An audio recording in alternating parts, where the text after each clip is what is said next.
करा नदिया में झिला मिला पनिया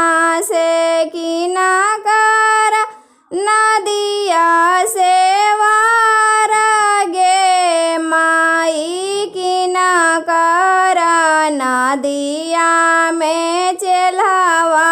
मछलिया से कवन दुल्हा डाले महाजाल गे माई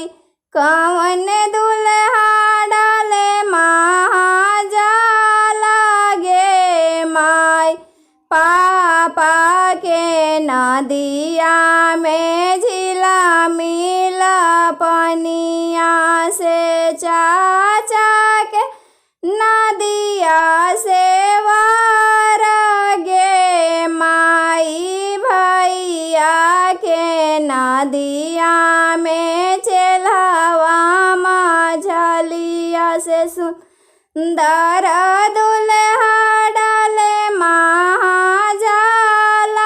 गे माई सुंदर दुल्हा डाले महाजाल गे माई एक जाल डलन दुल्हा दुई जाल डलन से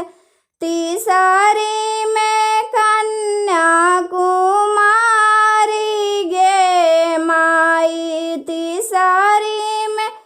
कन्या कुमारी गे माई मैं तुमसे पूछिला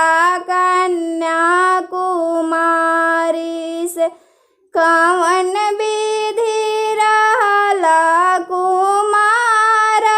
गे माई कवन विधि रहला कुमार गे माई पापा जे हल्थिन दुल्हा बैंक के मैनेजर से चाचा रहेलन हेड मास्टर गे माई भैया जे हल्थिन दुल्हा पढ़ाई ते इंजीनियर से यही